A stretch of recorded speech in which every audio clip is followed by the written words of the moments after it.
Bonjour à vous les actunautes. Aujourd'hui, l'actualité est chargée chez Hamel Yachts. Je vous propose à bord de ce Hamel 60 de rencontrer Antoine Rioton, directeur commercial du chantier Rochelet, pour nous parler de cette actualité, notamment en construction.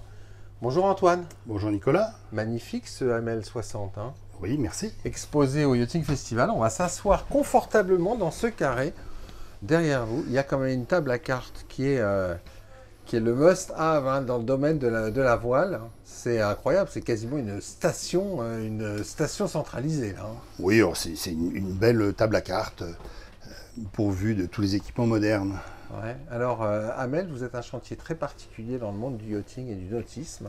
Vous avez un positionnement duquel vous n'avez jamais dérogé depuis la création du chantier par le capitaine il y a un petit moment. C'est quoi ce positionnement ? Notre positionnement, c'est tout simplement de produire des bateaux de qualité, ouais. Autant que faire se peut, capables de parcourir les océans, faire le tour du monde éventuellement, en fonction du programme de chacun, et tout ça dans un environnement de sécurité et de facilité de manœuvre. C'est toujours ce qu'on apprenait, ça a été le cheval de bataille, on n'en a jamais dérogé. Jamais dérogé. Vos voiliers, d'abord, ils sont distinctifs sur le plan d'eau et puis on les trouve aux quatre coins du monde. Parce qu'un propriétaire d'Hamel, c'est quelqu'un qui navigue loin et longtemps. Depuis le temps, en effet, au fil du temps et des différents modèles, on peut retrouver des bateaux un peu de tous les âges aux quatre coins du monde, en effet. Alors, cette année 2023-2024 a été hyper chargée chez vous. Parce qu'en 2023, vous avez initié un programme d'investissement à La Rochelle qui s'est mis en place et qui est un programme pluriannuel qui est extrêmement ambitieux d'un point de vue industriel. Oui, donc on a appelé ce projet phare, préserver l'héritage Hamel et le réinventer ensemble. Et donc depuis juillet 2023, on a lancé les travaux qui vont s'achever en 2026.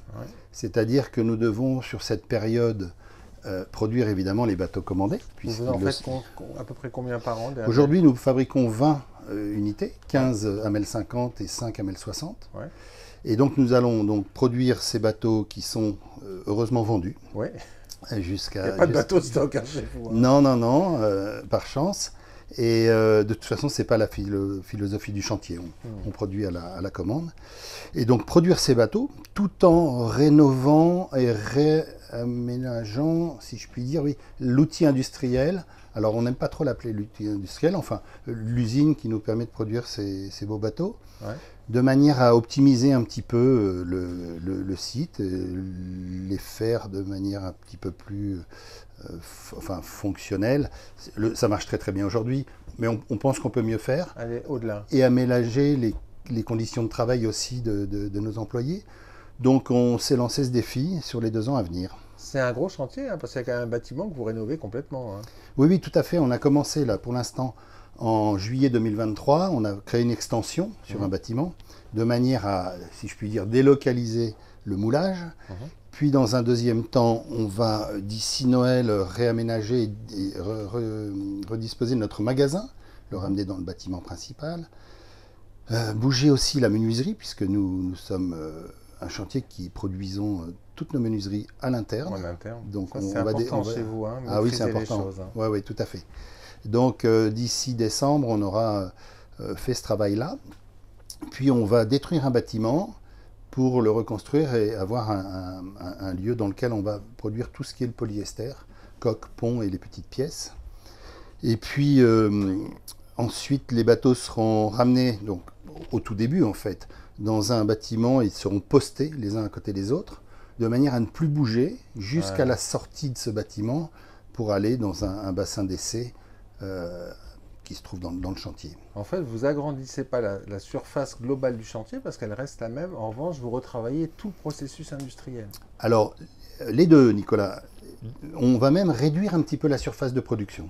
Ah ouais ? Mais comme elle sera, comment dirais-je, optimisée, on risque, c'est même pas un risque, et c'était pas le but au départ, mais on va aller vers ceci, c'est-à-dire de produire peut-être un petit peu plus de bateaux, avec une surface moindre et une organisation revue. Oui, parce que votre stratégie, c'est pas forcément de construire beaucoup plus de bateaux que ce que vous faites aujourd'hui. Non, au départ, c'est de répondre à un marché qui est le vôtre, qui est le Blue Water Cruising, avec des unités qui sont simples à manœuvrer en couple et un niveau de sécurité et de qualité optimal. Vous n'êtes pas dans le volume, en fait. Non, non, c'est tout à fait ça. On n'a pas changé notre optique.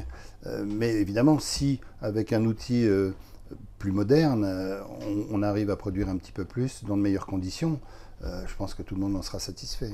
Il y a aussi, je crois, dans ce projet, une chose qui était importante, c'était préserver l'héritage, mais aussi en faire partager les gens avec de meilleures conditions de travail. Absolument. Parce que qui dit un nouvel outil de travail, dit adapté aux conditions d'aujourd'hui. Absolument. Je crois que les gens ne sont pas malheureux chez nous aujourd'hui, mais si c'est mieux, on sera tous gagnants, évidemment. Et alors, quand anticipez-vous l'inauguration de ces nouveaux bâtiments, de ce nouveau chantier, on va dire AMEL 2.0 je disais 2026, je n'ai pas la date moi précise en tête, j'essaie de me concentrer un petit peu sur les ventes. Ouais, mais oui, non, très honnêtement, je n'ai pas noté la date précise, mais 2026, et on a des gens très compétents en interne qui travaillent. Alors évidemment, on se tient informé au jour le jour, mais et d'ailleurs, moi, très souvent, je fais de la réception de clients ou de clients potentiels, donc on visite à chaque fois les installations. Alors aujourd'hui, on est un petit peu entre deux, on n'est pas dans ce qu'on a fait, on n'est pas encore dans ce que l'on va être, mais les gens comprennent très bien et acceptent très très bien le projet. Sachant que votre chantier, il est à La Rochelle, à Périgny plus exactement. C'est juste. Donc c'est au nord-ouest, nord-est. Plutôt côté sud de La Rochelle, oui. Il faudra revenir, Nicolas. Oui, il va falloir que je révise ma géographie parce que là, c'est pas tout à fait la bonne. Merci Antoine. Merci Nicolas.